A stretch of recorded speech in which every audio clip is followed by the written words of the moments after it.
The twins smelled like pine sap and wet granite, and Lyra pressed her nose into the space between their sleeping heads, where their hair tangled together, breathing them in while the last embers in the stone hearth ticked and cooled.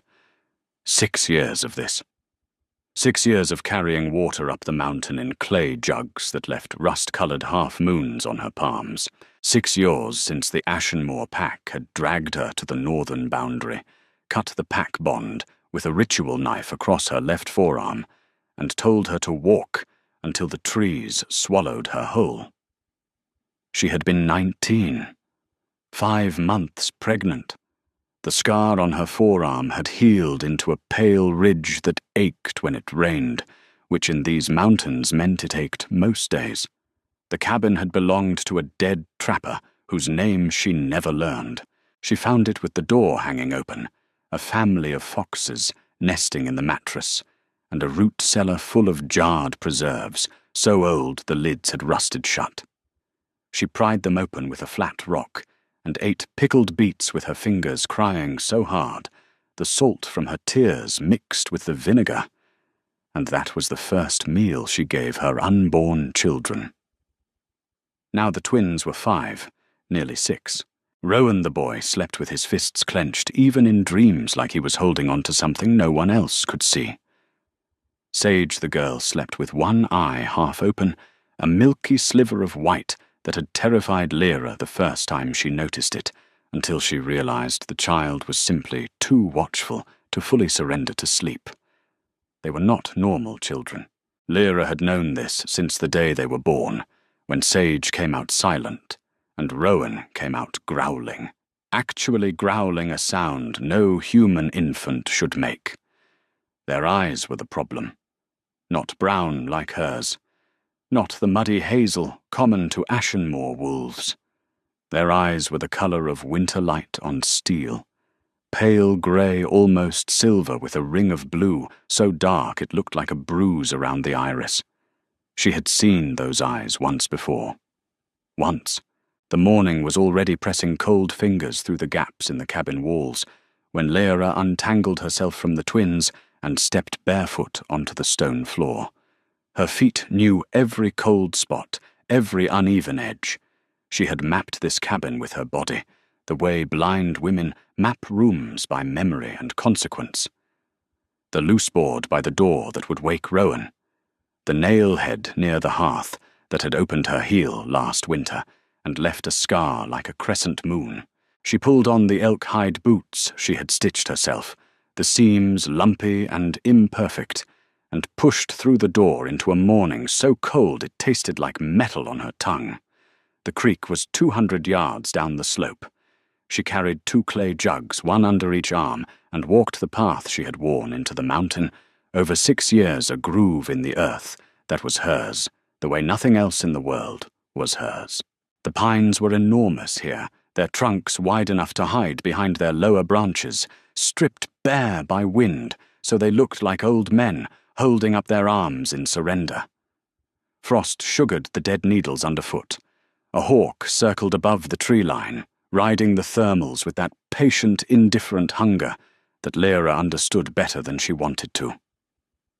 She filled the jugs. The water was so cold it made her knuckles ache. She watched her reflection break apart in the current, and thought not for the first time that she looked like someone who had been left outside too long. Her cheekbones were sharper than they used to be, not elegant, just insufficient. Her dark hair hung past her shoulders in a braid she redid every 3 days, because vanity required energy she spent elsewhere. There was a scar on her collarbone from the time she fell carrying firewood when Sage was a baby, a longer one on her right shin from a deadfall trap she stepped in during her second winter, before she learned to read the mountain's small cruelties. She was 25 years old. She felt like she had been alive for centuries. The walk back was uphill, and her arms burned by the time she reached the cabin. Rowan was awake, standing in the doorway, with his dark hair sticking up, and his strange, pale eyes scanning the tree line the way he always did in the mornings, like he was checking for something. Sage was behind him, one hand on his shoulder, her half-opened sleeping eye now fully alert and tracking a squirrel on the roof. "Mom," Rowan said. "Something smells different today." Lyra set the jugs down on the flat rock by the door. "Different how?" He tilted his head. He did this when he was trying to separate one scent from another, a skill no 5-year-old should have, a skill that belonged to shifted wolves, not children who had never transformed. "Like smoke," he said. "But not our smoke. Different smoke. And something under it. Like the way rocks smell when lightning hits them." Lyra went very still. "Take your sister inside," she said. Her voice was calm.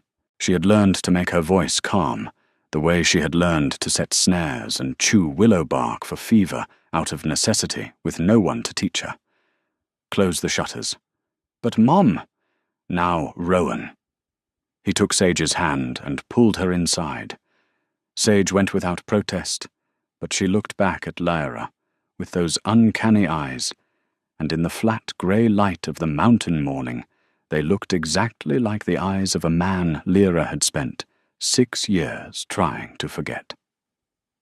The father of her children, the man who didn't know they existed, the Alpha King of the Iron Vale territory, whose name was spoken in whispers across 7 packs, and whose wolf was said to be the size of a draft horse, and twice as mean. Kale Drakemare. Lyra had never been his mate. That was the thing people would have gotten wrong if anyone had cared enough to wonder about the thin Omega woman living alone on a mountain with 2 strange children. She had not been rejected by a lover. She had been a servant in a house where a powerful man passed through for one night during a war summit, and what happened between them was not a love story. It was a single encounter in a dark hallway, where his wolf had smelled something on her that made his pupils blow wide, and she had been too young and too Omega submissive to do anything but stand there while his hand closed around her arm, and his breath came hot against her neck, and he said in a voice like gravel shifting, "You, what are you—" That was all. One night. He was gone before sunrise, and she never told anyone, because who would have believed her, the lowest-ranking Omega, in Ashenmoor, claiming the Alpha King had touched her in a hallway? They would have laughed. Or worse, they would have punished her for the lie. And then she was pregnant, and the pack elders smelled the change in her, and they did not ask who the father was, because it did not matter. An unmated Omega with a swelling belly was a problem to be removed. They cut her bond and sent her walking. The smoke Rowan smelled was real. Lyra climbed the ridge behind the cabin, staying low, keeping her body behind the thick trunk of a lightning-scarred pine. From the ridge she could see the valley below, and what she saw made her stomach drop like a stone into cold water. Soldiers, at least 40 of them moving in formation. Through the valley their dark cloaks marked, with the iron-grey sigil she recognized even at this distance. The snarling wolf with a crown of thorns. Iron Vale. They were not looking for her. She knew this the way she knew the weather by the ache in her scars instinctively, before reason caught up. 40 soldiers did not hunt for one banished Omega. They were tracking something through the mountains, following a trail that happened to pass within a mile of her cabin. But a mile was nothing to a wolf's nose. And if even one of them scented her children— She scrambled back down the ridge, her boots sliding on loose shale. Inside the cabin, she grabbed the leather pack she kept ready at all times, the one she had prepared for the day she always knew would come. Dried venison, a fire-starting kit, the twins' heavier furs, a knife with a bone handle that she had pulled from the dead trapper's belt 6 years ago. "We're going on a walk," she told the twins. Rowan looked at the pack, at the knife, at her face. "The long walk?" he asked. She had taught them this. She was not proud of it, teaching 5-year-olds that there was a kind of walk you took when you might not come back, but she had done it because the mountain had taught her that survival was an uglier teacher than she was. The long walk, she confirmed. Sage reached under the straw mattress and pulled out her own small bundle, a square of deer skin wrapped around a collection of smooth river stones she insisted on keeping. She had been ready. She was always ready. That half-open, sleeping eye. They moved north. Lara knew these mountains the way a reader knows a book by having gone over the same passages again and again until the knowledge lived in her body. She took the deer trails that wound along the steepest ridgelines where scent dispersed faster in the wind. She carried Sage on her back when the child's shorter legs couldn't keep pace. Rowan walked beside her, his small jaw set, his strange eyes fixed ahead. They walked for 3 hours. The sun climbed, and the frost melted, and the world turned from grey to green and gold. Lyra's shoulders ached under Sage's weight. Her boots were wearing through at the balls of her feet, and she could feel the cold stone through the leather. But they were making distance, and the soldiers' scent trail which even she could detect now, campfire ash and oiled metal, was fading behind them. Then Rowan stopped. He stopped so suddenly that Lyra nearly walked into him. He was staring at a point between the trees ahead, his nostrils flaring, his body rigid, in a way that no child's body should be rigid like a wire pulled taut. "Rowan! Someone's there," he whispered. A figure stepped out from behind a massive fallen oak. Then another. Then 3 more. They were wolves. Not shifted, but close. Lyra could tell by the way they moved, too fluid, too coordinated, their eyes catching light at angles that human eyes didn't. Scouts. They wore the same dark cloaks as the soldiers in the valley, but these were lighter, faster. Advance scouts for the main force. The one in front was a woman with cropped red hair, and a scar that ran from her left ear to the corner of her mouth, pulling it into a permanent half-smile that was not a smile at all. She looked at Lyra with mild curiosity, the way you look at a rabbit that has wandered into a wolf's path. "Well," the woman said, "what are you doing up here, little mother?" Lyra pulled both children behind her. Sage went silently. Rowan growled. The sound that came from his throat was wrong for a child. Too deep, too resonant, vibrating at a frequency that made the scout woman's eyebrows lift. "Passing through," Lyra said. "We don't want trouble." "Nobody wants trouble," the woman said. "Trouble shows up anyway. That's what makes it trouble." She took a step closer, and her nostrils flared. "You're Omega. No pack bond. Interesting." Another step. Her eyes moved past Lyra to the twins. "And these two are—" She stopped. The half-smile on her scarred face froze into something else, entirely. "Ren," she said to the man behind her without taking her eyes off the twins. "Come look at these children." The man called Ren was tall and broad, and moved with the careful economy of a career soldier. He came to stand beside the red-haired woman and looked at Rowan and Sage. He looked at their faces for a long time. The colour left his skin by degrees like water being poured out of a glass. "Those eyes," he said. "Yes, that's not possible." And yet. They both looked at Lyra. The mild curiosity was gone. What replaced it was something far more dangerous, the alert, calculating expression of people who have just realized they are holding a loaded weapon and are not sure which way it's pointed. "You need to come with us," the red-haired woman said. "No," Lyra said. "That wasn't a request, little mother. My children are hungry and tired. We've been walking since dawn. Whatever business you have in these mountains is not our business. We just want to go home." The red-haired woman exchanged a glance with Ren. Something passed between them, a decision made in the silent language of people who have served together for years. "Your home," the woman said carefully, "is going to have to wait. We're taking you to our king." The word hit Lyra like a fist under the ribs. She had spent 6 years building a life in which that word meant nothing, in which kings and pacts and hierarchies were distant stories the wind carried away.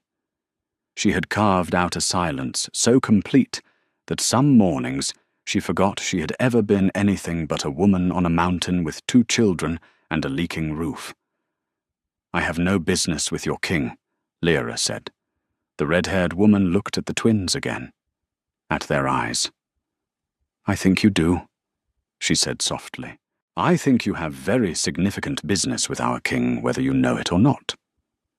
They were given no choice. The scouts closed around them like a hand, closing around a small animal, gentle enough not to crush firm enough that escape was theoretical. They walked for the rest of the day north and west, deeper into territory Lyra had never entered. The trees grew denser, the air grew colder. By late afternoon they reached a military camp in a valley so narrow it felt like standing at the bottom of a blade. Tents of dark canvas, horses picketed along a stream, the smell of wood smoke and roasting meat, and the sharp metallic undertone of weapons being sharpened. Soldiers moved through the camp with the quiet efficiency of men who knew that war was not a distant concept, but a schedule they were keeping. The red-haired woman whose name was Maren brought Lyra and the twins to a tent at the camp's center. It was larger than the others, but not ostentatious. The canvas was plain.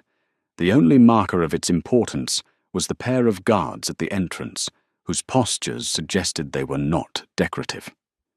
"Wait here," Maren said. Then she looked at the twins, and for a moment that permanent half-smile softened into something that might have been on a different face concern. "The children. Are they? Can they shift?" "They're 5, Lyra said. "That's not what I asked." "No, they can't shift. They're children." Maren looked at Rowan, who was growling again, a low, constant vibration in his chest, like a cat's purr, turned predatory. "Right," she said. "Children." She went into the tent. Lyra knelt and pulled the twins close. "Listen to me. Whatever happens in there, you stay behind me. You don't speak unless I say. You don't growl." This to Rowan. "You don't stare." This to Sage, who had a habit of fixing her eyes on people with an unblinking intensity that made adults shift their weight. "You are invisible. You are quiet. Do you understand? Is it the person whose smell is everywhere?" Rowan asked. Lyra frowned. "What?" "The smell. It's been getting stronger since we started walking. It's on the soldiers. It's on the tents. It's on the ground. Like when you crush pine needles, but warmer. And something else. Like iron, but not angry iron. He struggled for words. "It's a safe smell, Mum. That's the weird part. It smells safe." Lyra's heart was beating so hard she could hear it in her ears, because she could smell it too. Faintly the way an old wound remembers the shape of the blade. She had smelled it once before, 6 years ago, in a dark hallway in the Ashen Moor pack house, and it had been the last thing she smelled before everything changed. Pine resin. Iron. And underneath both, something warm and alive like bread baking in a stone oven. And she had never been able to name it, because the word for it did not exist in any language she knew only in the wolf's language, the one her wolf had spoken to her, once in a hallway, when a massive hand closed around her arm, and a voice said, "You. What are you, mate?" The word was mate. She had denied it for 6 years. Her wolf was so weak, so suppressed by years of omega submission in Ashenmoor, that the bond had registered as nothing more than a whisper, a tug in her chest that she had attributed to fear. She had been 19. She had not understood. Now she was 25, and the whisper was a shout. The tent flap opened. Maren stood there with a carefully neutral expression. "The king will see you." The interior of the tent was lit by oil lamps that cast warm amber light across a space dominated by a table covered in maps. There were 3 men standing around the table. 2 of them were large in the way that alpha warriors were large, wide-shouldered, heavy-jawed, built for violence. The third was something else. He stood at the far end of the table with one hand resting on the map's edge, and the first thing Lyra noticed was not his size, though he was the tallest man in the tent by half a head, or his face, though she would get to that in a moment. The first thing she noticed was the stillness of him. He stood the way mountains stand. Not rigid, not tense, but so fundamentally unmovable that the concept of movement seemed like something that applied to other people. The lamplight caught the planes of his face and turned them into geography, the ridge of his brow, the valley of his jaw, the deep-set shadows where his eyes should be. Then he looked up, and there they were, grey as winter steel, blue-black rings around the iris like bruises. Rowan's eyes, Sage's eyes, his eyes. 6 years collapsed into nothing. Lyra felt the bond hit her like a wall of heat from an opened furnace so sudden and so total that her knees nearly buckled, her wolf silent for so long she had almost forgotten what it sounded like, woke up and howled inside her chest with a sound like breaking glass. Kyle Drakemere stared at her. His hand on the map tightened until the paper crumpled under his fingers. His nostrils flared, his pupils dilated until the grey was almost swallowed by black, and a muscle in his jaw worked, once, twice, 3 times like he was chewing on something he could not swallow. "Everyone out," he said. His voice. She had forgotten his voice, but her body had not. It was deep, not the performative deepness of men trying to sound authoritative, but the genuine geological depth of a sound that originated somewhere in the bedrock of his chest. The 2 warriors at the table left immediately. Maren hesitated. "The woman and the children, my king. I thought you should see. I said out." Maren left. The tent flap closed. The oil lamps flickered in the displaced air, and then it was just Lyra and her children, and the Alpha King of Iron Vale, and the silence was so thick Lyra could hear the twins breathing. Kyle came around the table. Each step was deliberate, controlled, like a man walking toward something explosive and trying not to set it off. He stopped 6 feet from Lyra. His eyes moved over her face, and she watched him catalogue her the sharpness of her cheekbones, the scar on her collarbone, the way her clothes hung loose on a frame that had been underfed for too many years. She watched something move behind his eyes, something that was not calculating or political, but raw and animal and barely leashed. Then his gaze dropped to the twins. Rowan had stopped growling. He was staring up at Cale with an expression Lyra had never seen on his face, not fear, not aggression, but recognition. The look of someone seeing a thing they have always known existed, but never encountered. Sage had her hand in Lyra's and was squeezing with a strength that no 5-year-old should possess. Kyle looked at the children's eyes. He looked for a long time. "How old?" he said. It was not a question. It was a demand, compressed into 2 words. 5 years and 7 months, Lyra said. She watched him do the math, watched the realization move across his face like weather crossing a plain. His jaw tightened. His hands, which were enormous, scarred across the knuckles from fights she could not imagine curled into fists at his sides. "Ashenmore," he said. "The war summit. The hallway outside the east wing." "Yes. You were the one who smelled like—" He stopped. He swallowed. She had never seen a man that large swallow like that, like there was something in his throat that would not go down. "Like morning," he said.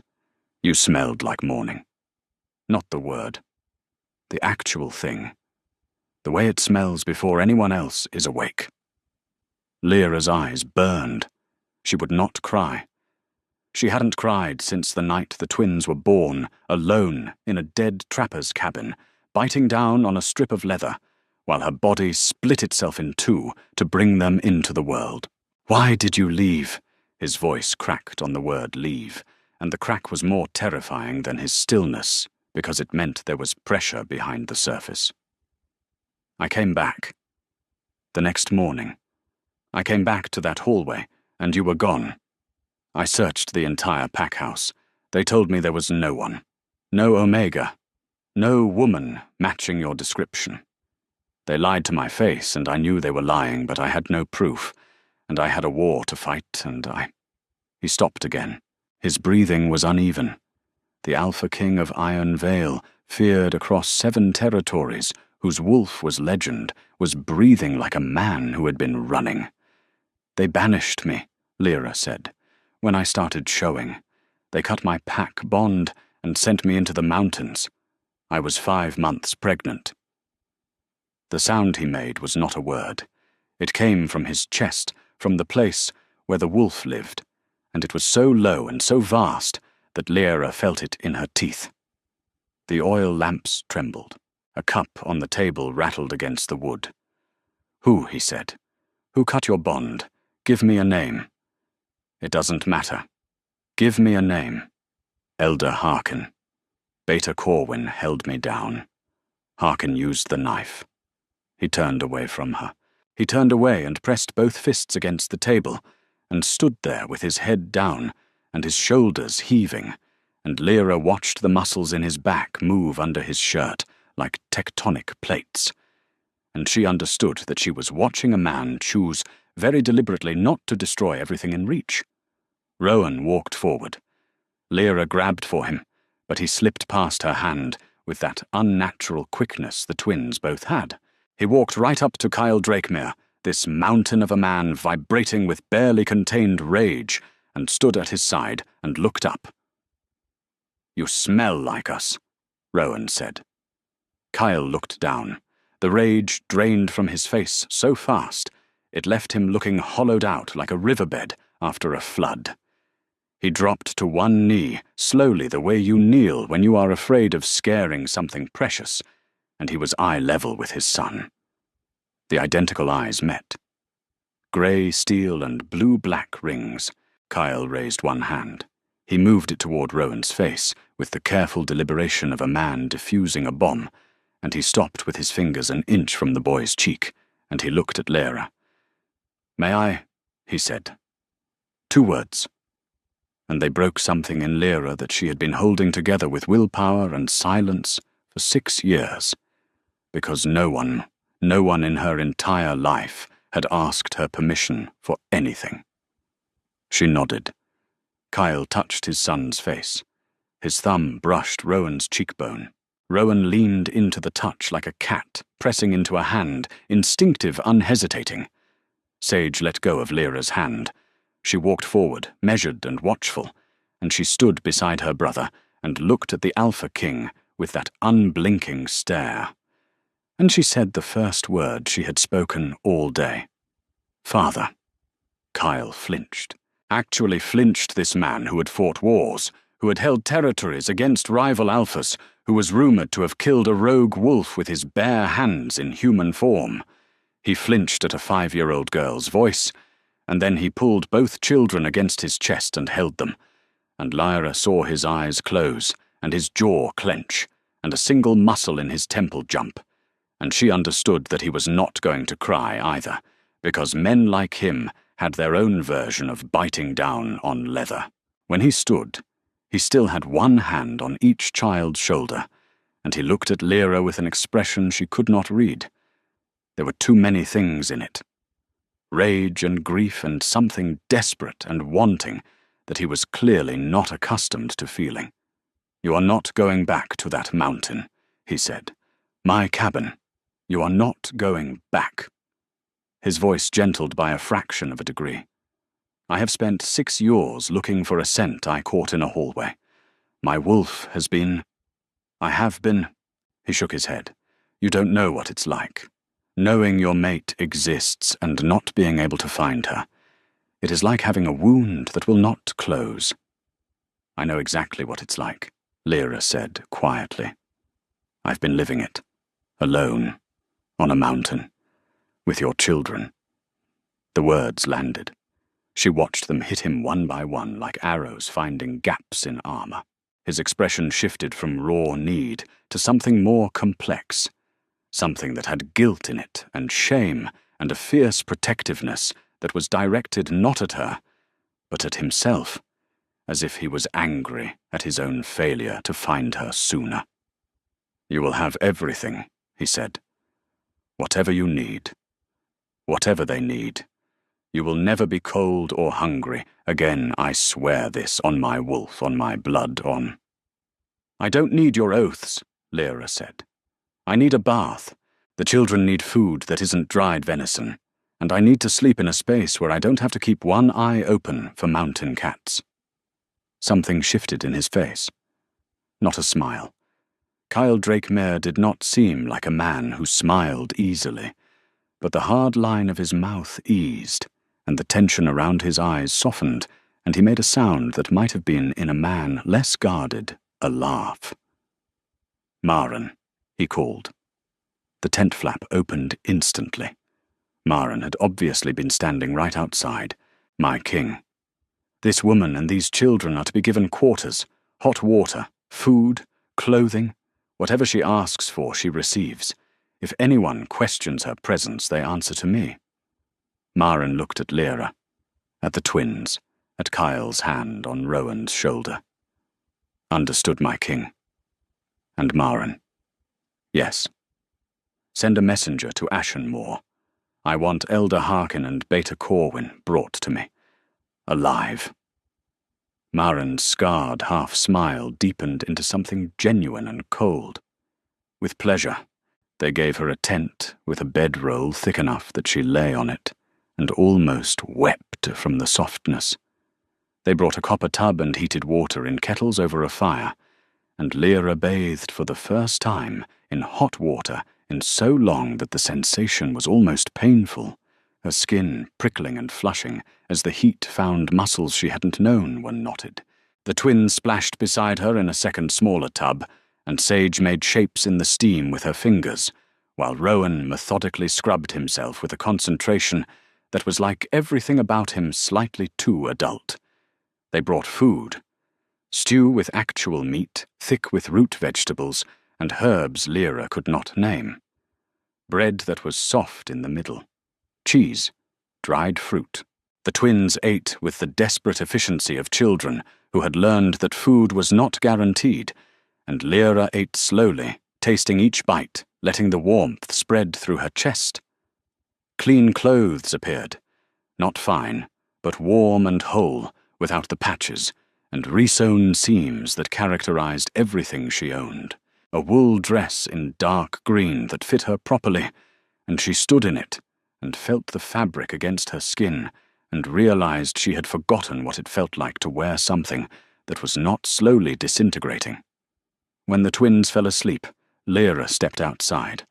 The camp was quieter now, the fires burning low, sentries moving in pairs along the perimeter. The mountains rose dark against a sky crowded with stars. Kyle was standing 30 feet from her tent. He was not pretending to be doing anything else. He was simply standing there facing her tent. His arms crossed his expression, unreadable in the firelight. "You're guarding us," Lyra said. "I am standing outside." "You've been standing outside for 2 hours." "I stand where I choose." She walked toward him. The ground was cold under the soft boots they had given her. She stopped at arm's length, and they regarded each other in the mountain darkness. "You asked me a question," Lyra said, 6 years ago, in that hallway. You said, 'What are you?' I never answered. You didn't have to. I knew what you were. My wolf knew. Every part of me knew. And then you were gone, and I spent 6 years wondering if I had imagined you. You didn't imagine me." "No." His eyes traced her face. "You are thinner than I remember, and there are scars that were not there before." Mountains leave marks. I would like to hear about every one of them. Not now. When you are ready. She studied him. The firelight carved deep shadows under his cheekbones and turned his eyes into something metallic and alive. He was not handsome, the way the young alphas in Ashenmoor had been handsome, clean-jawed and smooth-skinned. He was handsome the way a cliff face is handsome through scale and severity and the suggestion of enormous force held in check. "You don't know me," Lyra said. "You knew me for one night. I knew you for 4 hours. My wolf has not stopped knowing you since. That's the bond. That's chemistry. That's not knowing. Then let me know you. I've been living alone for 6 years. I talk to my children and to a hawk that visits the cabin. I set traps and carry water, and I tell bedtime stories from memory because I have no books. I am not interesting.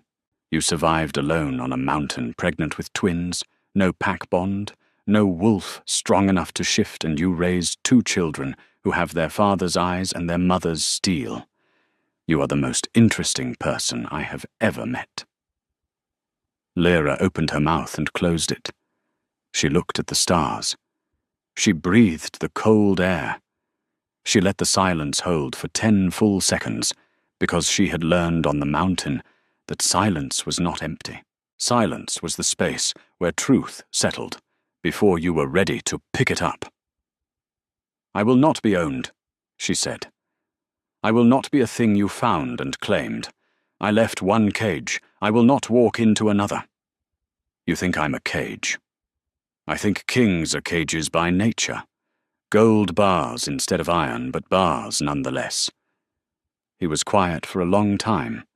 When he spoke, his voice was lower, rougher, stripped of the command tone she had heard him use with everyone else.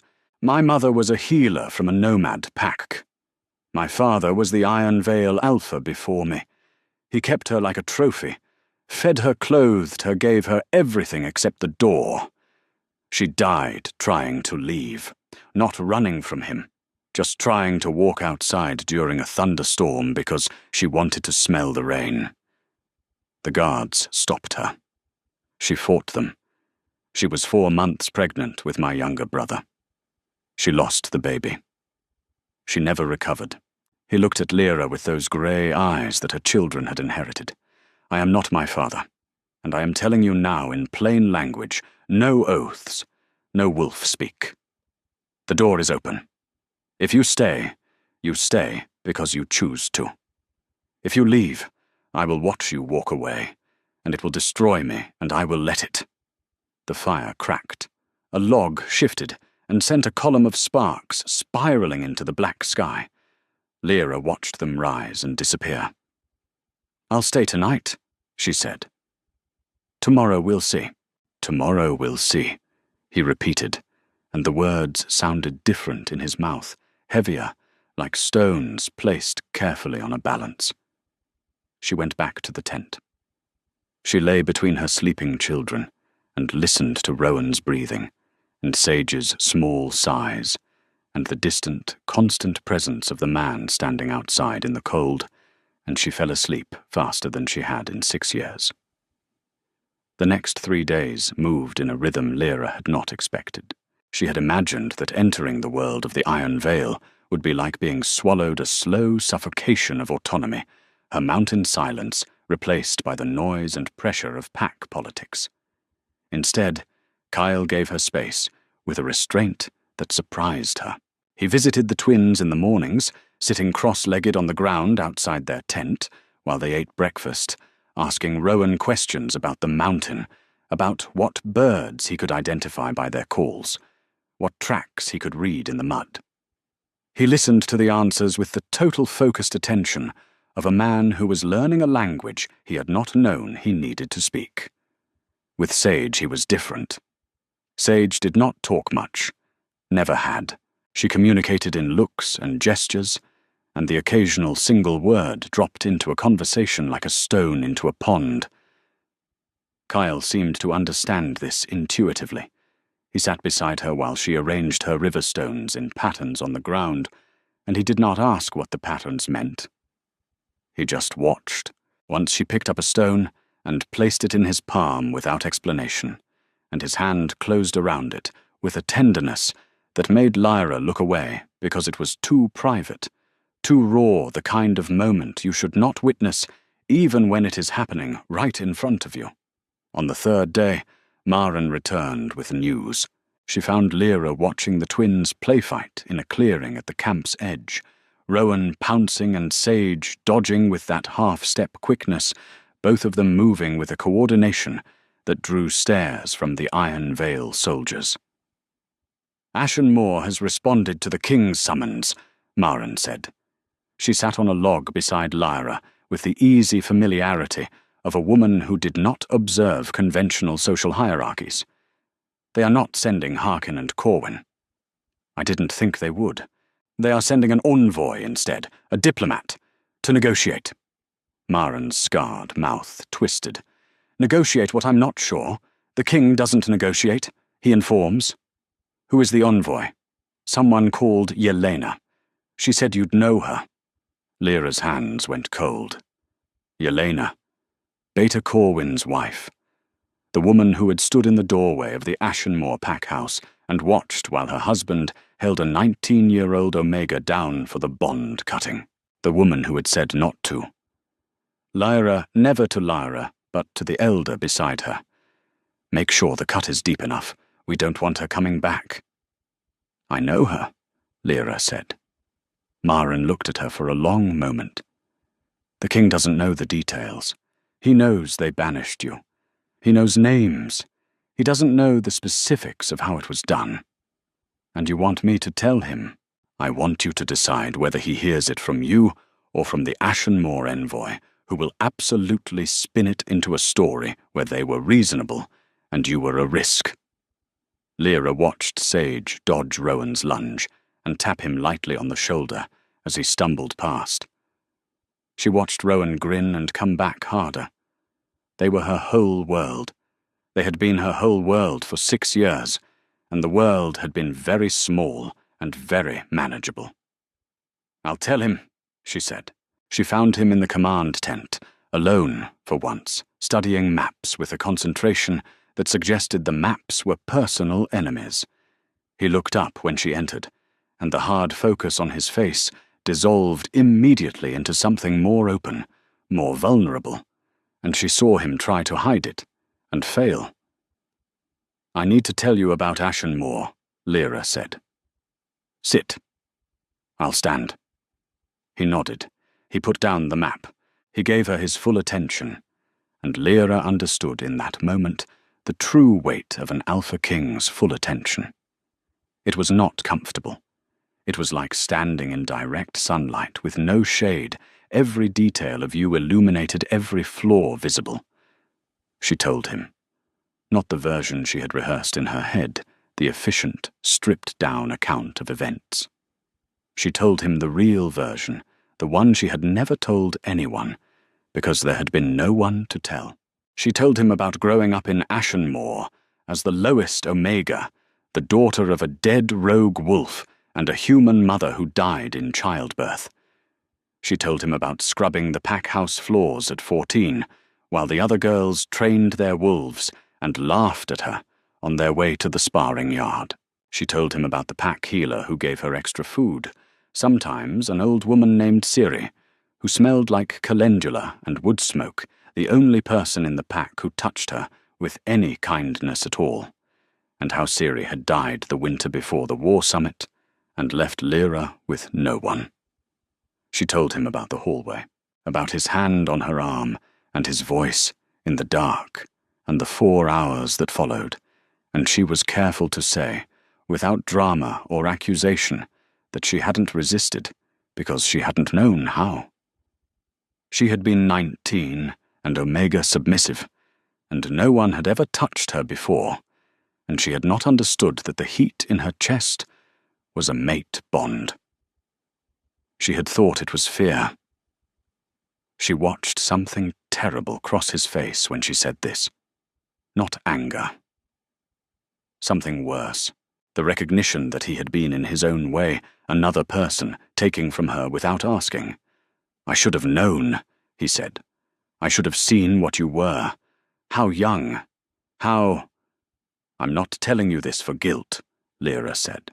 I'm telling you because you need to know who I was when you found me, so you know who I've become. She continued. The pregnancy.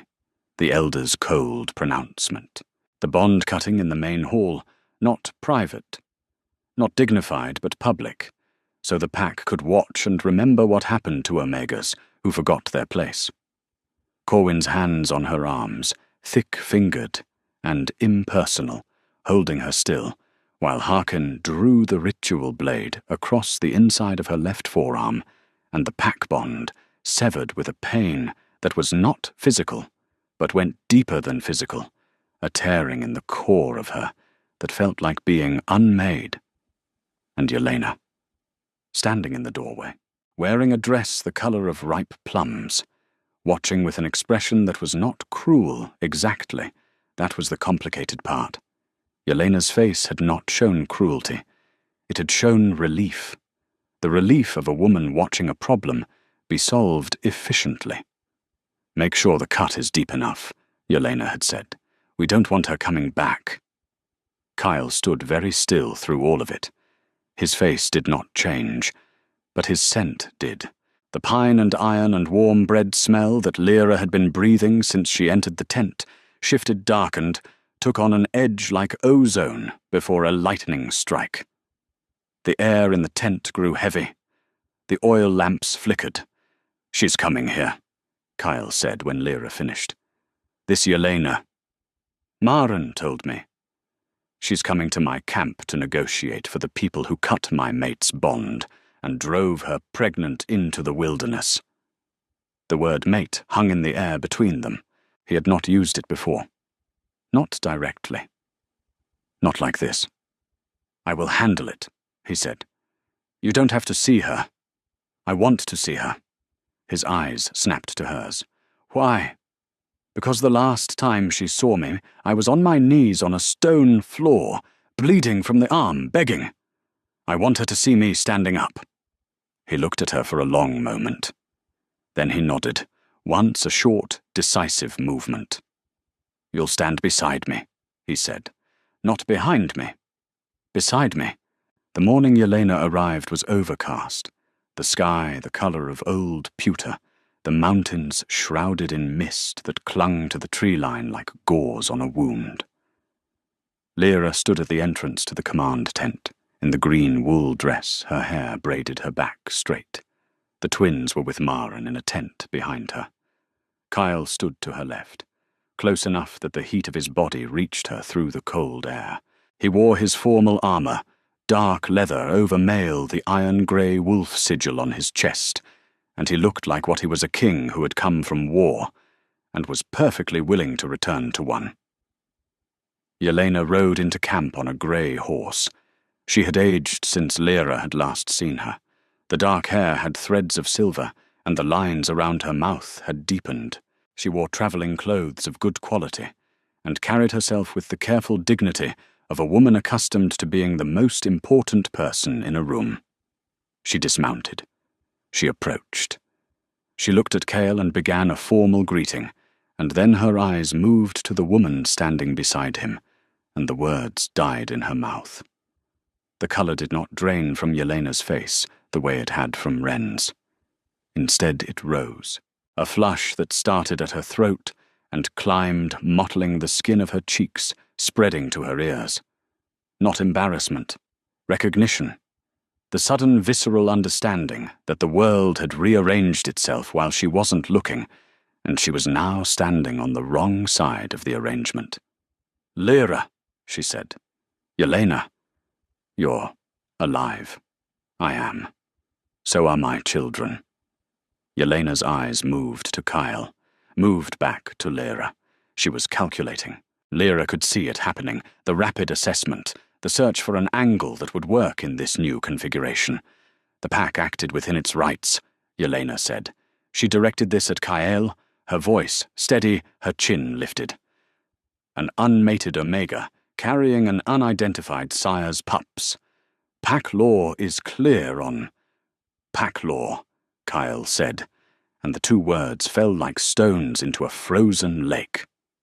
You are going to stand in front of me and cite pack law. Alpha King with respect.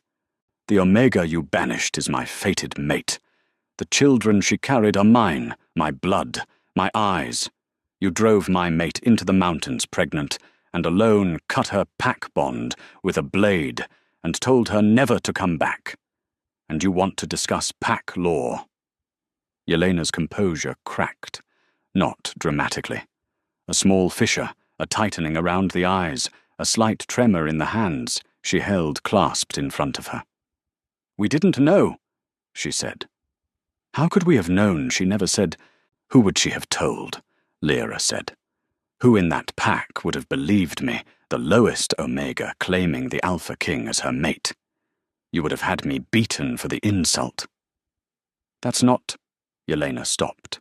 She looked at the ground, and then she did something that Lyra had not expected, something that did not fit the memory Lyra had carried for 6 years of a woman in a plum dress giving orders with cold efficiency. Yelena's shoulders dropped. The composure, the diplomatic posture, the careful chin lift, all of it fell away at once, and what was left was a woman who looked tired. Deeply, genuinely tired. Not in the body, but in the core of herself. You're right, she said. No one would have believed you. And even if they had, Harkin would have found another reason. He wanted you gone. He wanted every unmated Omega gone. He was terrified. She looked up. Not of you specifically. Of the prophecy. The seer told him that a packless Omega's children would unseat his line. He heard that, and he started cutting Omegas loose, one after another. You were the 7th. The word settled over the clearing like ash. The 7th, Lyra repeated. He banished 11 total, before and after you. Any Omega who might conceive. He was paranoid, and my husband helped, because my husband was a coward, and I stood in the doorway, because I was a coward too, and I have not slept through a full night since, because your face is the first thing I see when I close my eyes. Silence. The mist crept lower. That doesn't change what was done, Kyle said. His voice had not softened. No, it doesn't. Where are the other 10? Yelena blinked. What?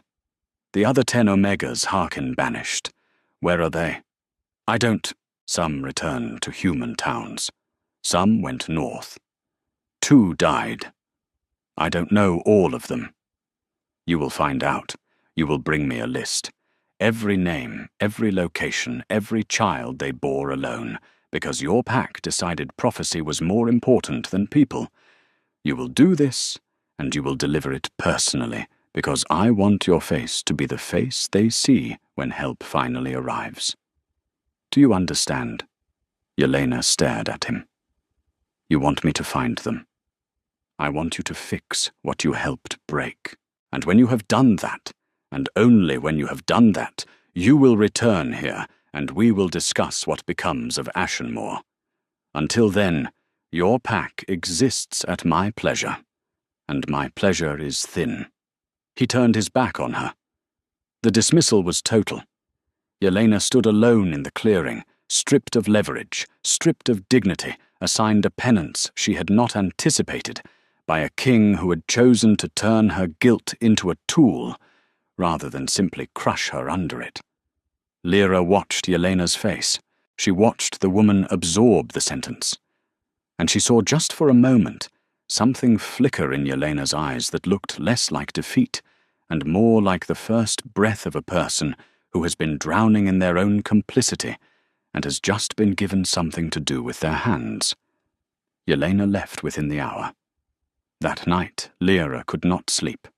She left the twins in Marin's care and walked to the stream at the camp's edge, where the water ran black and silver under the starlight. She sat on a flat rock and listened to the water and felt for the first time in 6 years the complete absence of fear. It terrified her. She had built her life on fear. Fear was the engine that drove her up the mountain every morning for water. Fear kept her traps set. Her firewood stocked her children's emergency packs ready. Fear was the wall she had built around herself, and now someone was taking it down brick by brick, and behind the wall there was nothing. Just empty space, just the possibility of a life she had never allowed herself to imagine. Kyle found her there. He sat on the rock beside her, leaving a foot of space between them, and they listened to the water together. "The campaign is ending," he said. "We've secured the northern passes. The pack that was raiding through the mountains has been dealt with. That's why my soldiers were in your valley. We were on the way home. Home. Iron Vale, the main territory. 3 days' ride from here. What happens when we get there? That depends on you." Everyone keeps saying that. You, Maren. Even your soldiers look at me like I'm supposed to make a decision. I've spent 6 years making every decision alone, and I'm tired, Kyle. I'm tired of deciding whether to eat the last of the dried meat or save it for tomorrow. I'm tired of deciding whether the sound outside the cabin is wind or a mountain cat. I want to make a decision that isn't about survival. He was quiet for a long time. The stream moved and glittered. "When I was young," he said, "my wolf was uncontrollable. Not strong, uncontrollable. There's a difference. Strong wolves obey their keeper. Mine didn't. He raged. He tore. I shifted for the first time at 12 and destroyed half a barn and nearly killed my uncle. They chained me for 3 days until I shifted back. My father's solution was more control, more discipline, tighter chains. It worked in the sense that I learned to contain the wolf. It didn't work in the sense that containment isn't the same as peace." He turned his hand over in the starlight. A scar ran across his palm, thick and white-old. "I've been containing my wolf for 20 years. The night I found you in that hallway, he went still. For the first time. Not controlled, not lished. Still. Like the water in a deep lake. I didn't understand it then. I understand it now. I'm not a cure for your wolf. No. But you are the reason he stops fighting." Lyra looked at him. Really looked not the careful sidelong assessment she had been doing for days, but a direct, open look. He let her look. He did not perform. He did not puff up or lock his jaw or do any of the things alphas did when they wanted to impress. He just sat there scarred and enormous and imperfect, and let her see him. She reached across the foot of space between them and took his hand. His fingers closed around hers, immediately reflexive, and the contact sent a pulse of warmth through her arm and into her chest that was not the mate bond, or not only the mate bond. It was the simple, devastating comfort of another person's hand. "Tomorrow," she said. "Take us home tomorrow." 3 days on horseback. Kyle put Lyra on his own horse, a massive black stallion that should have terrified her but didn't, because the animal, like everything else in Kyle's orbit, seemed to recalibrate in her presence. The twins rode with Maren, who turned out to be surprisingly patient with children, perhaps because she treated them the same way. She treated soldiers with blunt directness and a complete absence of condescension. Rowan asked Maren about the scar on her face. Most children would have been shushed. Maren told him the truth. "A wolf bit me when I was 16. I killed it. The scar was the price." Rowan considered this seriously, and then said, "Fair price." Maren laughed so hard she nearly dropped him from the saddle. Iron Vale was not what Lyra expected. She had imagined something austere, a fortress on a cliff, stone walls and iron gates, and the smell of cold metal. What she saw when the column crested the final ridge was a valley that opened like a cupped hand, timber houses with moss-covered roofs, gardens even this late in autumn with the last of the root vegetables still in the ground, a river running through the center, wide and slow, spanned by a stone bridge worn smooth by generations of feet. smoke rising from chimneys, the sound floating up through the clear air of a blacksmith's hammer, and underneath it someone singing. The main house was large, but not palatial. Stone foundation timber frame, a roof of split cedar shakes that had weathered to silver. It looked like a building that had been built to last, not to impress. There were claw marks on the door frame, old ones layered some at waist height, some at shoulder height, as if generations of wolves had scratched their presence into the wood, the way humans carved initials. The pack gathered as the column rode in. Lyra saw dozens of faces, curious, guarded, assessing. She tightened her hands on the reins. Sage pressed closer to Maren. Rowan lifted his chin and stared back at every face with those grey eyes. Kyle dismounted and lifted Lyra down from the horse. He did not put her down immediately. He held her for a moment, his hands on her waist, and the pack watched, and he looked at her with an expression that was both question and answer. And then he set her on her feet and turned to face his people. "This is Lyra," he said. His voice carried the way a river carries, effortless and undeniable. "She is my mate and the mother of my children. She has been surviving alone for 6 years because she was wronged by a pack that was not worthy of her. That ends now." He did not ask for the pack's approval. He did not make a speech about acceptance or unity. He stated facts and let the facts settle into the silence that followed. A woman stepped forward from the crowd. She was old 60 at least, with white hair pulled back from a face that was all angles and weather-beaten skin. She walked directly to Lyra, looked at her for a 3 count, and then looked at the twins. "They have your jaw," she said to Lyra. And his eyes. Good combination. She extended a hand that was gnarled with arthritis, but steady as stone. "I'm Thessa. I run the kitchens. You look like you haven't eaten properly in years. Come." Lyra took her hand. The adjustment was not seamless. Lyra had spent too long alone to slip easily into the rhythms of pack life. She flinched at sudden noises. She hoarded food, tucking bread into her pockets at meals, until Thessa noticed, and without comment, started leaving a wrapped bundle outside Lyra's door each night.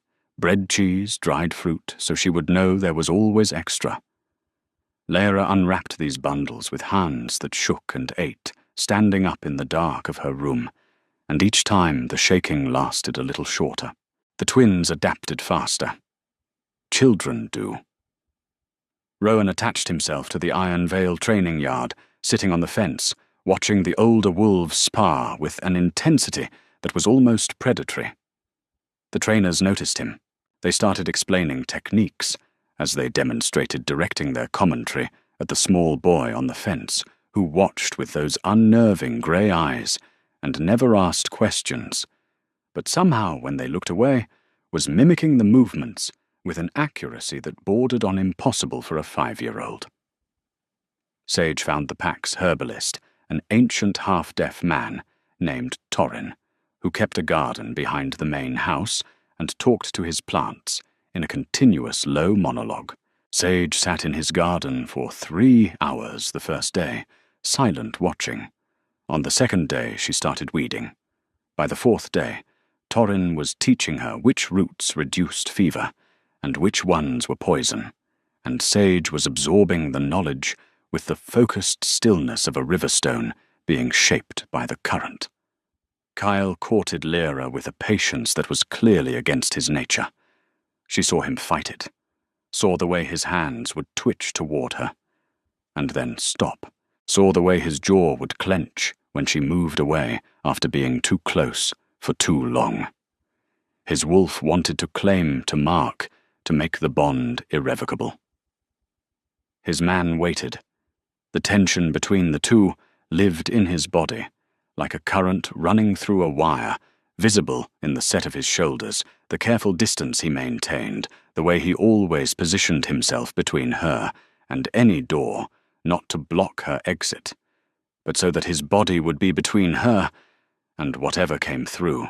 2 weeks after they arrived, the first crisis came.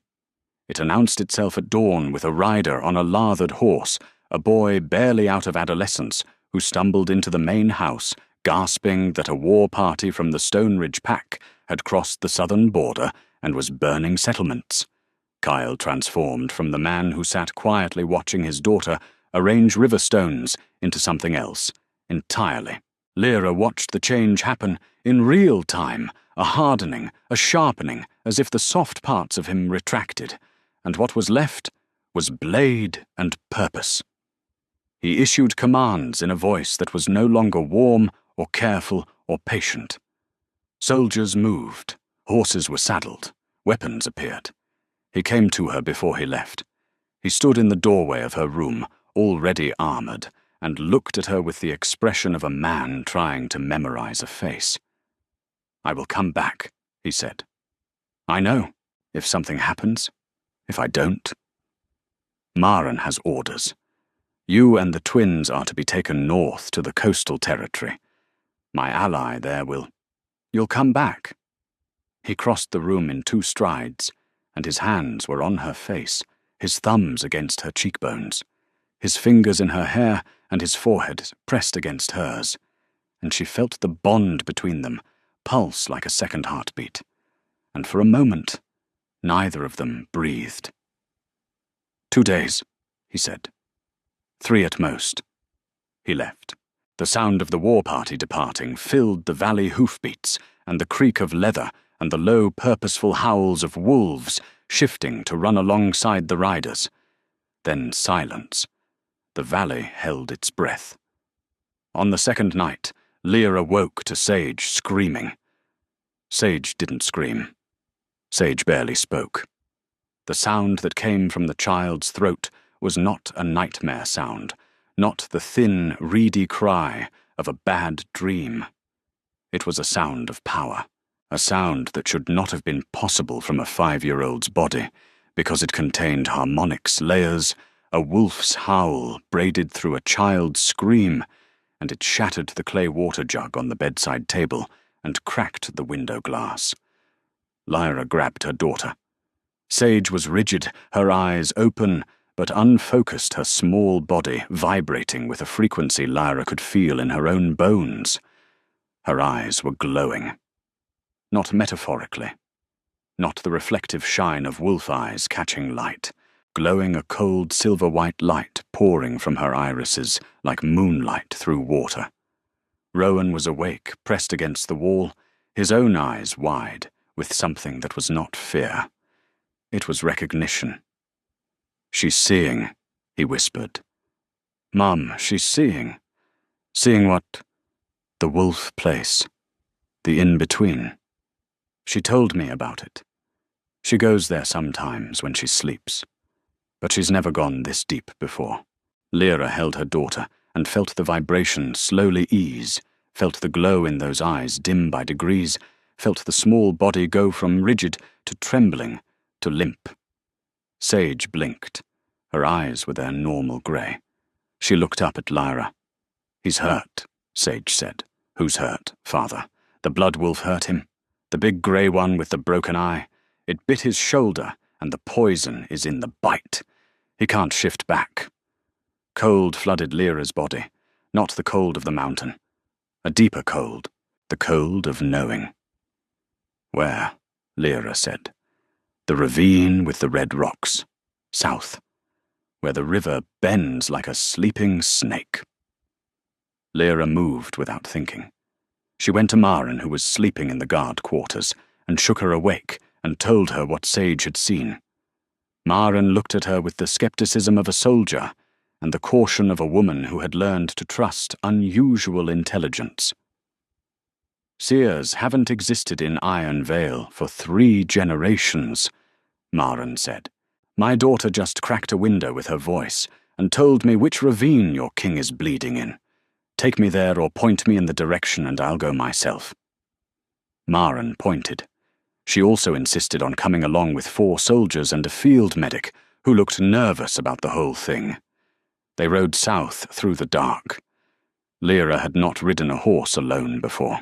Her thighs burned against the saddle, and her hands ached on the reins, and she didn't care, because Sage's voice was in her head, calm and certain. The blood wolf hurt him. And Lyra was discovering in real time that the protective instinct she had always aimed exclusively at her children was capable of expanding to include one more person. They found the ravine at dawn. Sage's description was exact. Red sandstone walls, the river bending in a sinuous curve, and there at the base of the cliff, a wolf the color of thunderclouds, massive larger than any wolf Lyra had ever seen, lying on its side in a pool of blood that looked black in the early light. Soldiers surrounded the wolf. They were trying to get close. The wolf was snarling, snapping, lashing out with claws that scored the rock. It could not shift back. Lyra could see the wound on its shoulder, a ragged tear where the flesh was swollen, and discolored veins of dark purple radiating from the bite like cracks in glass. Poison, the kind that locked a wolf in its shifted form and slowly shut down the organs. "That's stonebane," the field medic said, her face white. "I've only read about it. There's no antidote. It metabolizes in the blood and—" Lyra dismounted. She walked toward the wolf. "Lyra, don't," Maren said. She walked past the soldiers. They stepped aside. Later she would learn that they stepped aside, not because they recognized her authority, but because the look on her face was the look of a force of nature, and soldiers, even brave ones, knew when to get out of the way. The wolf snarled at her. Its lips peeled back from teeth the length of her fingers. Its eyes were wild, lost the alpha consciousness, buried under the wolf's pain and the poison's delirium. Lyra knelt, the blood soaked into the knees of her dress. She put her hands on the wolf's face, one on each side of its massive jaw, and she held on. The wolf thrashed. Its teeth snapped inches from her wrists. She felt the hot gust of its breath on her skin, smelling of copper and bile. "Kyle," she said, "come back." She said it the way she said everything, quietly, without drama, the way she told the twins to close the shutters, the way she told Rowan to stop growling, an instruction delivered with the calm certainty of a woman who had spent 6 years being the only authority in her world. The wolf went still, not slowly, all at once, like a switch being thrown. The massive body relaxed under her hands, the snarling stopped, the wild eyes focused, found her face, and held. Something happened then that Lyra did not understand, and would spend the rest of her life trying to. Her wolf, the weak, suppressed, nearly silent wolf that the Ashenmore pack had dismissed as defective, woke up. Not the way it had woken in the tent when she first saw Cale. That had been a howl, a recognition. This was different. This was a rising, a presence, filling her body from the soles of her feet to the crown of her head. And it was not small. It was not weak. It was not the timid Omega wolf she had always been told she had. It was enormous. The field medic would later describe what she saw as a pulse of light that originated from the woman's hands and spread through the wolf's body along the visible vein structures of the poison. She would say that the discoloration retreated, that the swelling around the bite wound decreased, that the wolf's breathing stabilized. She would say these things clinically carefully, because she was a trained healer, and the clinical language was the only way she could process what she had witnessed. What she would not say, because she had no clinical language for it, was that the Omega woman's eyes had turned the same silver white as her daughter's, and that a sound had come from her that was not a howl and not a song, but something between the two, something old, something that made every wolf in the ravine, shifted and unshifted, lower their heads. Kyle shifted back. The wolf dissolved into the man, and the man was gasping, shaking naked on the bloody rock, the wound on his shoulder, still open, but clean, now the poison gone. Lyra caught him. She held his head in her lap, and his blood soaked through her dress, and she pressed her hand over the wound and felt the warmth of the healing still pulsing in her palms. "How?" he managed. "I don't know." "Your wolf?" "I don't know." "That was not an Omega wolf." She looked at her hands. They were covered in his blood. They were still glowing faintly, the silver-white light fading like embers. "No," she said. "I don't think it was." The ride back took longer. Kyle could sit a horse, but barely listing to one side, his wounded shoulder, wrapped in field dressings that soaked through twice. Lyra rode beside him, and did not speak, because she was processing something that rearranged everything she understood about herself, and processing for Lyra was a silent activity. The pack healer met them at the gates. She was a woman named Dalla, who had gentle hands and eyes like a hawk's, sharp and miss nothing. She examined Kyle's wound and looked at the edges and looked at Lyra. "This was cleaned by a purifier," Dalla said. "A what?" "A purifier. An alpha-line wolf with healing abilities. They haven't been born in the territories for over 100 years. The last one was in the Snowcrest bloodline." She paused. "What was your mother's name?" "Ilsa. She was human. She had no wolf. And your father? A rogue. I never knew him. Do you know what pack he was from?" "No." Dalla looked at her for a long time. "I'd like to do a lineage trace, a blood ritual. It requires a drop of your blood and a piece of old territory stone. It won't hurt, but it might answer some questions you didn't know you had." "Do it," Lyra said. The ritual took 3 days to read. Dalla performed it in a stone circle behind the main house, an ancient place that smelled like rain-soaked lichen and centuries of wolf magic. Lyra gave a drop of blood. The stone drank it. Dalla said, "Now we wait." While they waited, word spread. Not through any official announcement. Through the way, all important information travels in a pack, whispers over meals, significant looks exchanged during training, the word purifier, spoken in low voices by people old enough to know what it meant.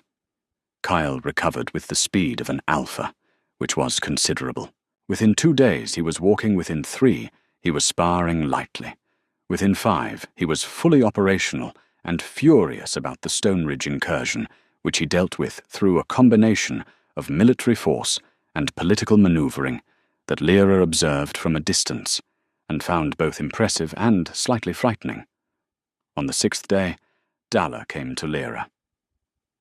"Your father was from Snowcrest," she said. "The lineage trace is clear. He was a direct descendant of their Alpha line, the Purifier bloodline. He was a rogue. He was exiled. There's a difference. The Snowcrest pack fell apart 30 years ago after an internal war. The survivors scattered. Some went rogue. Some hid their lineage. Your father must have been one of them."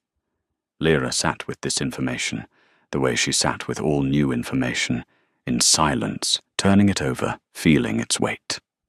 "So I'm not Omega," she said. "Your wolf was suppressed. Probably from birth, possibly by the trauma of growing up in a pack that treated you as lowest rank. The mate bond and the crisis with Kale triggered the awakening. Your children—" Dalla hesitated.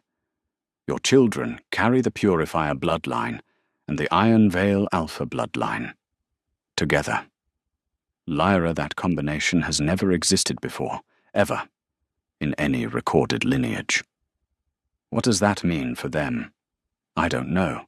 But Sage is already showing seer abilities, and Rowan's wolf awareness is years ahead of any child I've examined. These are not ordinary children. I've always known that." Dalla smiled. "Of course you have. You're their mother." That evening, Kyle came to her room. He stood in the doorway the way he always stood in doorways, taking up most of the frame.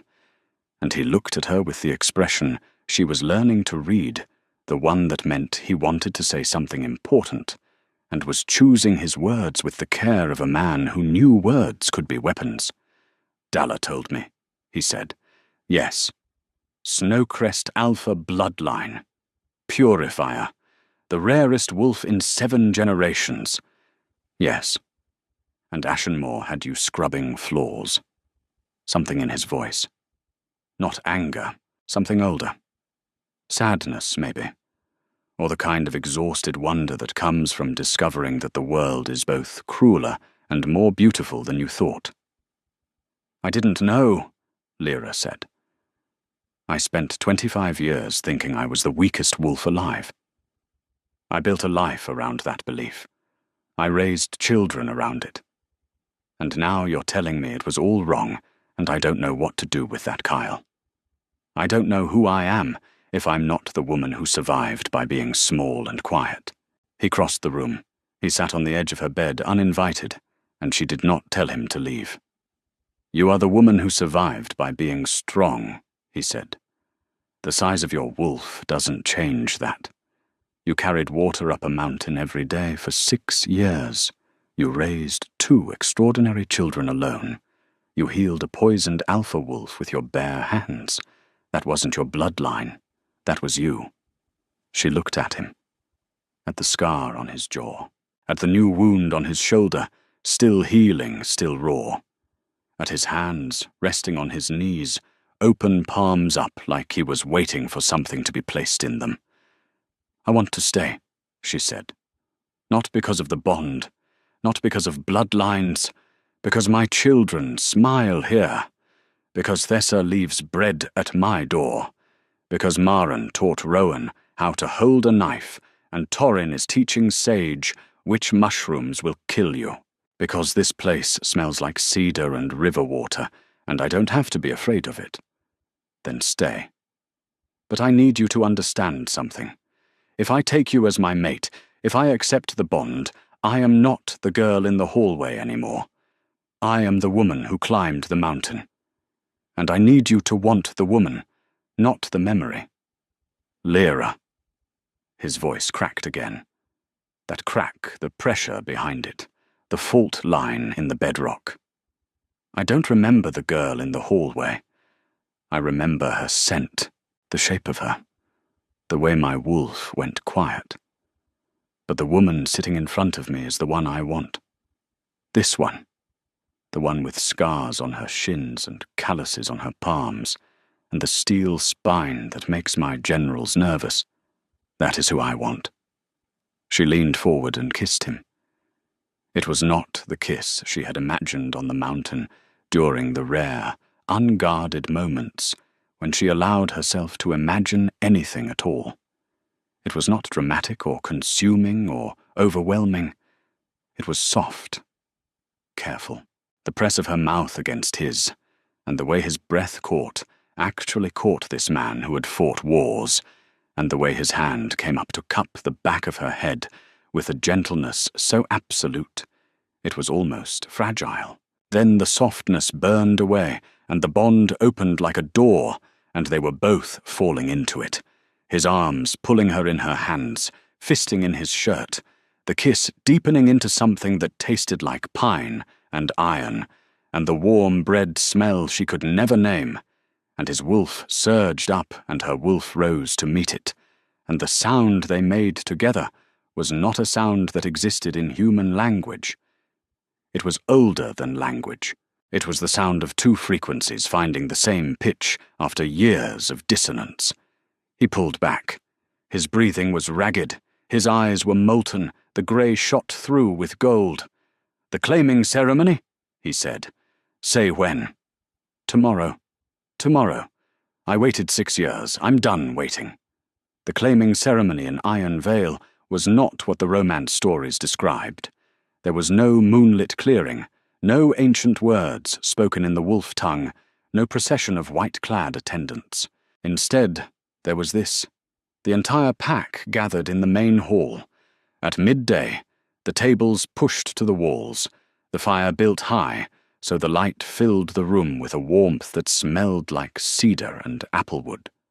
The twins stood at the front, Rowan in a new shirt that he had already gotten dirt on Sage, holding one of her river stones in each hand. Maren stood behind them, her scarred face arranged in an expression of such fierce protectiveness that it bordered on threatening. Kyle wore no armor, just a simple dark shirt and his scars. He stood at the center of the hall, and he looked for the first time since Lyra had known him, not like a king, like a man. Lyra walked to him. The pack watched.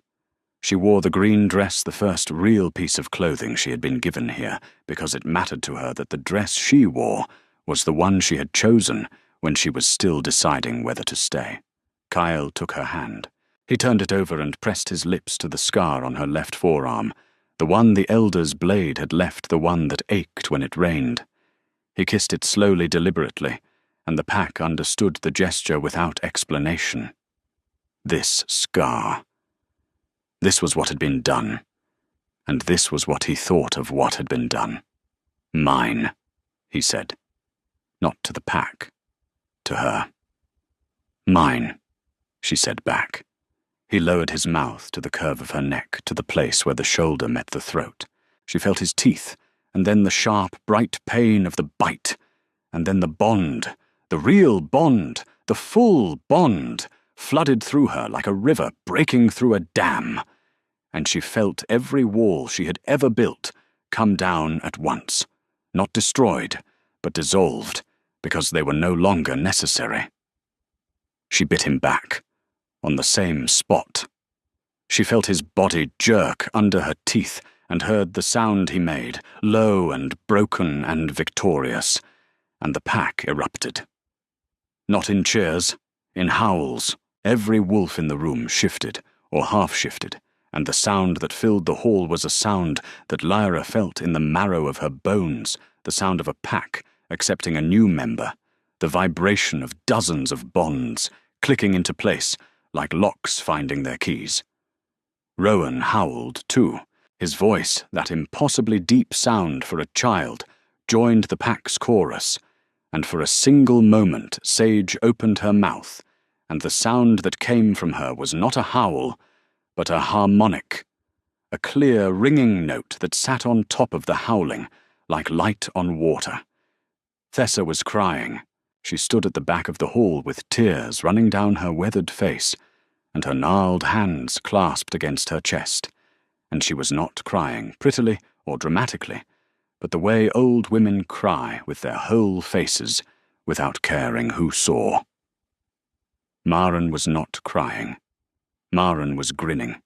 The scar on her face pulled the grin into something lopsided and fierce, and she caught Lyra's eye across the hall and gave her a nod that contained, in its brevity, everything. 3 weeks later, a rider arrived from the south. Yelena. She rode into Iron Vale on the same grey horse, thinner, now dustier with the look of a woman who had not rested in weeks. She carried a leather folder. Lyra met her at the gate. Not Kyle. Lyra. Yelena dismounted. She held out the folder. 9 names, she said. 1 I couldn't find. The other 9 I found them. 4 in human towns. 3 in other pack territories. 2 living together in a cave system near the coast. 1 was pregnant when I found her. I arranged shelter with a pack, I trust. She paused. The 1 I couldn't find, a girl named Meris. I'm still looking. Lyra took the folder. She opened it. 9 names.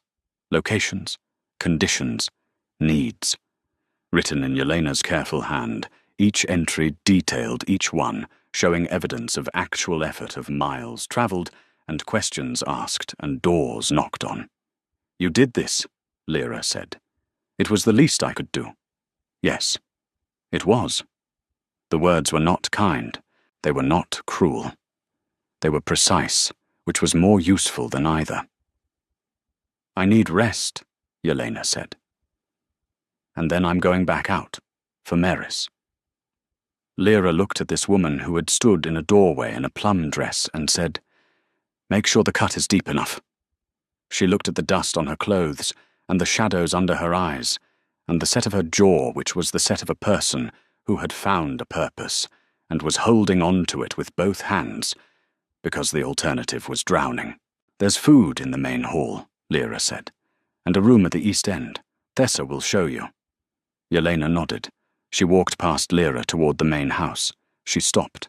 Without turning around, she said, "The scream you made, when Corwin held you down and Harkin cut. I hear it every night. I will hear it every night for the rest of my life. That's not a bid for pity. It's a fact. I want you to know it." She went inside. Lyra stood at the gate, holding the leather folder, with 9 lives inside it.